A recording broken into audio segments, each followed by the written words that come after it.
चाहे कितना ही अभागा मनुष्य हो, सुबह 3 बजे से 6 बजे उठकर ब्रह्म मुहूर्त में कर दो यह काम, जो चाहोगे वह मिलेगा। एक समय की बात है, माता पार्वती ने भगवान शिव से पूछा, स्वामी मैंने देखा है कि चाहे कितना ही अभागा मनुष्य हो, अगर वह सुबह के समय ब्रह्म मुहूर्त में उठता है तो वह बहुत सुखी रहता है, ऐसा क्यों है? मुझे ब्रह्म मुहूर्त का रहस्य बताइए। तब भगवान शिव ने कहा, हे देवी, मैं आपको इस प्रश्न का उत्तर एक कथा के माध्यम से बताऊंगा। कृपया आप इस कथा को ध्यान पूर्वक सुनना, और जो भी मनुष्य इस कथा को पूरा सुनेगा वह कभी भी इस अवसर को अपने हाथ से जाने नहीं देगा। ब्रह्म मुहूर्त का रहस्य जानकर पूरा जीवन बदल जाएगा। भगवान शिव कथा को सुनाना प्रारंभ करते हैं और माता पार्वती से कहते हैं, बहुत समय पहले की बात है, काशी में दीनू नाम का एक लड़का रहता था। वह लड़का बहुत ही अच्छा था, लेकिन एक गलत आदत थी, वह देर तक सोता रहता था। सुबह उसे जगाने के लिए घर वाले कई प्रयास करते थे, परंतु वह रोजाना सुबह देर तक उठता था। वह लड़का कभी भी 9 बजे से पहले नहीं उठता था। जब वह बालक था तब परिवार वालों ने सोचा कि जब यह बड़ा हो जाएगा तो इसकी आदत में सुधार हो जाएगी, परंतु वह लड़का जैसे जैसे बड़ा होता गया उसकी यह आदत और भी ज्यादा गहरी होती चली गई। दुनिया इधर से उधर हो सकती थी, लेकिन वह लड़का कभी भी जल्दी नहीं उठ पाता था। उसके पिता उसकी इस आदत से बहुत ज्यादा परेशान रहने लगा था। उस लड़के को ढेरों नकारात्मक शक्तियों ने घेर लिया था। वह सभी को पलटकर जवाब देता था और दिन भर उदास रहता था। इसका असर उसके स्वास्थ्य पर भी पड़ रहा था। जब उस लड़के को यह पता लगा कि उसके सारे मित्र सफलता को प्राप्त कर चुके हैं, तब वह और भी ज्यादा चिंतित हो गया और ईश्वर को कोसने लगा। वह बार बार यही कहता था कि मेरी किस्मत ही खराब है, परंतु उसके पिता अच्छी तरह से जानते थे कि उस लड़के के असफल होने के पीछे क्या कारण है। भगवान शिव ने कहा, हे देवी, फिर एक दिन की बात है, उसके पिता को किसी सन्यासी के बारे में पता चला। उसने तुरंत अपने बेटे की समस्या को लेकर उस सन्यासी के पास जाने का निर्णय लिया। सन्यासी को बेटे की आदतों के बारे में मैं बताया और सन्यासी ने कहा कि कल आप अपने बेटे को इस आश्रम में आने को कहिए। फिर उस लड़के का पिता अपने घर की ओर चला गया। उसे पता था कि अगर वह सीधे तरीके से अपने बेटे को सन्यासी से मिलने के लिए कहेगा तो वह कभी तैयार नहीं होगा। उसने अपने बेटे को अपने पास बुलाया और कहा, तुम्हारे सारे मित्र जीवन में सफलता प्राप्त कर चुके हैं, क्या तुम सफल नहीं होना चाहते हो? लड़के ने उत्तर दिया कि जरूर पिताजी, परंतु जब भी मैं अपने मित्रों से उनकी सफलता का रहस्य पूछता हूं तो वह मुझे कुछ नहीं बताते हैं। फिर उसके पिता ने कहा कि मुझे यह रहस्य पता चल गया है कि वह सभी क्यों सफल होते जा रहे हैं। तब उस लड़के ने बड़ी उत्सुकता से पूछा, क्या पता चल गया है पिताजी, कृपया करके आप मुझे बताइए।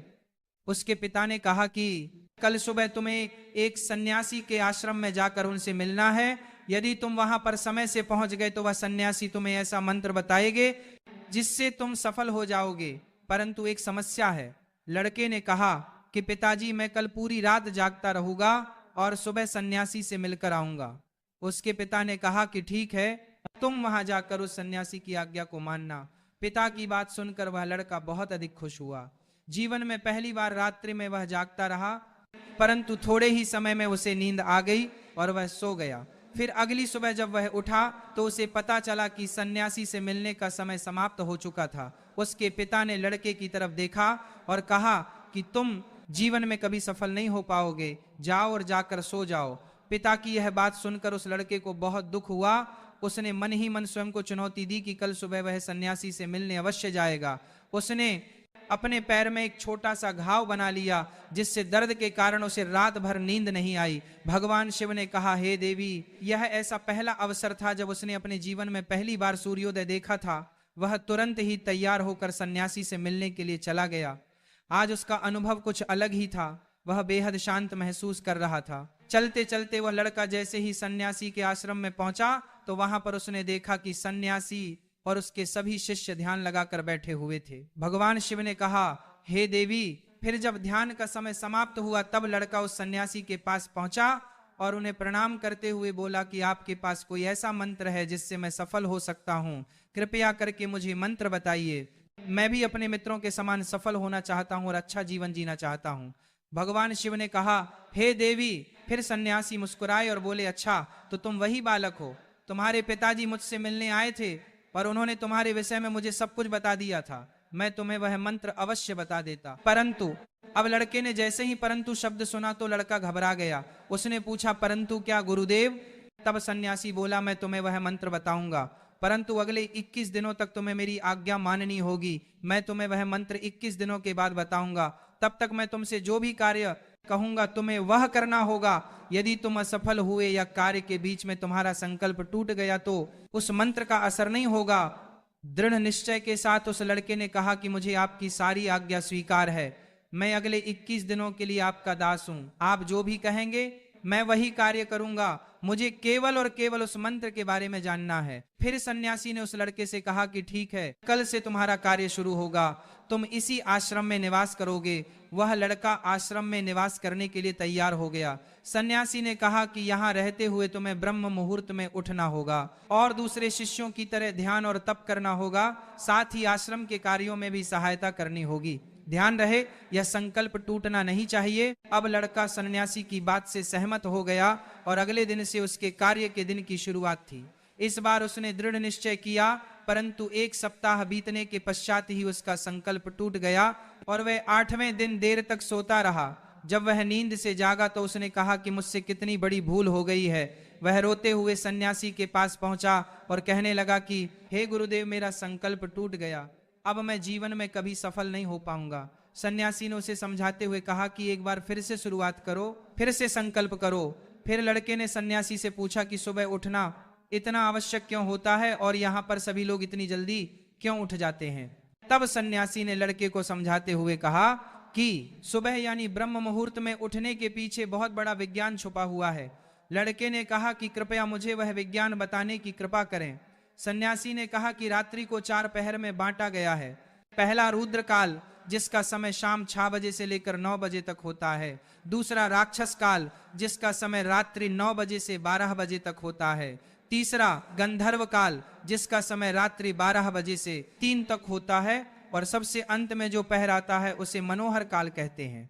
इस समय को ब्रह्म मुहूर्त या अमृत बेला के नाम से भी जाना जाता है। इसका समय भोर 3 बजे से सुबह 6 बजे तक होता है। यह वह समय होता है जब पूरे संसार की नकारात्मक शक्तियां निष्क्रिय अवस्था में होती हैं और सकारात्मक शक्तियां सक्रिय होती हैं। ब्रह्म मुहूर्त अर्थात देव मुहूर्त, ब्रह्म मुहूर्त का अर्थ देवताओं का समय होता है। वह सन्यासी आगे कहता है, इस समय देवता धरती पर विचरण कर रहे होते हैं और जागृत मनुष्य पर उनका बड़ा ही सकारात्मक प्रभाव पड़ता है। ब्रह्म मुहूर्त ऐसा समय होता है जिसमें मनुष्य का मस्तिष्क बिल्कुल खाली होता है, जिसमें किसी प्रकार के कोई विचार नहीं होते हैं। और जब इस समय व्यक्ति अपनी पुस्तक खोलकर पाठ का अध्ययन करते हैं तो उन्हें सब कुछ जल्दी जल्दी याद भी होता है और यह लंबे समय तक याद रहता है। यह ऐसा समय है जिसमें हम ज्ञान को समझने का प्रयास करते हैं। इस कारण आश्रम के सभी शिष्य और संसार में बहुत से ज्ञानी लोग ब्रह्म मुहूर्त में उठ जाते हैं। प्राचीन काल में रोशनी का कोई स्रोत ना होने के कारण लोग अपने दिन का समापन सूर्यास्त के साथ और आरंभ सूर्योदय के साथ करते थे। यह एक तरीका है जिससे मानव जीवन प्रकृति के साथ तालमेल बनाकर चलता है। भगवान शिव ने कहा, हे देवी। फिर उस लड़के ने कहा कि ठीक है, मैं कल से अपना संकल्प फिर से शुरू करता हूं, परंतु ब्रह्म मुहूर्त में उठकर मुझे क्या क्या करना चाहिए। तब सन्यासी ने कहा कि ठीक है, मैं तुम्हें बताता हूं कि ब्रह्म मुहूर्त में क्या करना चाहिए और कैसे करना चाहिए। सबसे पहले उठकर धरती माता पर पांव रखने से पहले धरती माता को प्रणाम करना चाहिए और अपनी दोनों हथेलियों को देखना चाहिए और ईश्वर को धन्यवाद देना चाहिए कि उन्होंने तुम्हें आज का सूर्योदय देखने का अवसर दिया है।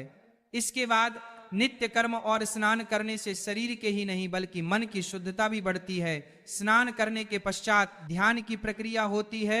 ब्रह्म मुहूर्त में ध्यान की अवधि 21 दिन तक होती है। इस विधि का उपयोग तब किया जाता है जब आप अपनी कोई मनोकामना की पूर्ति चाहते हैं। यह ऐसा समय होता है जब व्यक्ति अपने आज्ञा चक्र को सक्रिय करने पर काम करते हैं। आगे वह सन्यासी कहता है, आज्ञा चक्र दोनों भौहों के बीच होता है। यह संकल्प का स्थान भी कहा जाता है। अगर इस चक्र पर ध्यान केंद्रित किया जाए और अपनी मनोकामना को बार बार दोहराया जाए तो मात्र 21 दिनों के भीतर वह मनोकामना पूरी हो जाती है। अगर आपके मन में कोई अधूरी मनोकामना है और आप उसे पूरा करना चाहते हैं, तब उसे सबसे पहले उस मनोकामना का स्पष्टीकरण कर ले। आपको क्या चाहिए है निर्णय अवश्य कर लें। इसके बाद ध्यान की विधि को शुरू करें। ब्रह्म मुहूर्त में स्नान के बाद एक ऐसा स्थान चुनें जहां पर वायु का प्रवेश हो। ध्यान में शुद्ध प्राण वायु का होना आवश्यक होता है। ध्यान की मुद्रा में रीढ़ की हड्डी सीधी होनी चाहिए, साथ ही गर्दन भी सीधी होनी चाहिए। सुखासन की अवस्था में दोनों हाथों को घुटनों पर रखकर आंखें बंद करके बैठ जाएं।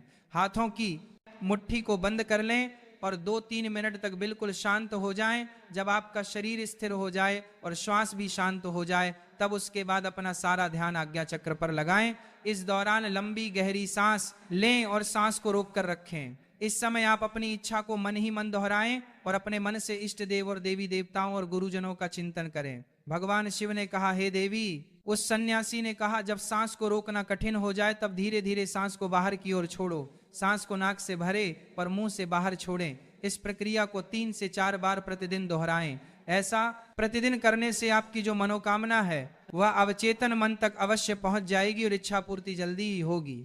आज्ञा चक्र सक्रिय होता है और हमारी आज्ञा को पूरा करता है। सांस को रोक कर रखने के दौरान शरीर में आपातकाल की स्थिति हो जाती है, जिससे कि आप बेकार की बातें सोचने और विचार करने से बचते हैं। ब्रह्म मुहूर्त के समय ईश्वर की विशेष कृपा होती है और कोई भी व्यक्ति अपनी मनोकामना को इस समय दोहराता है तो उसकी इच्छा जल्द से जल्द पूरी होती है।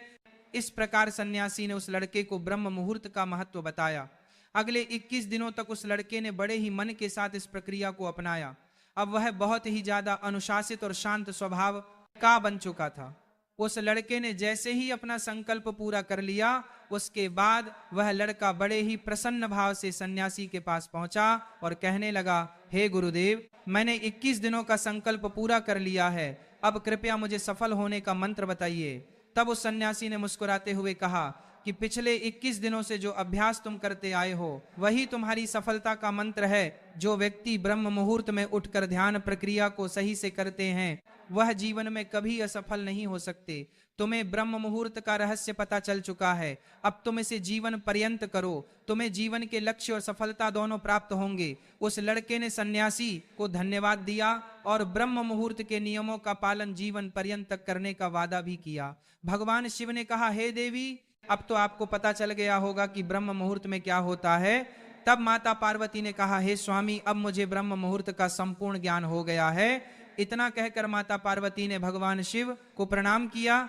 वीडियो अगर पसंद आया हो तो वीडियो को लाइक और हमारे चैनल को सब्सक्राइब करें और अपने दोस्तों के साथ शेयर करें। राधे राधे।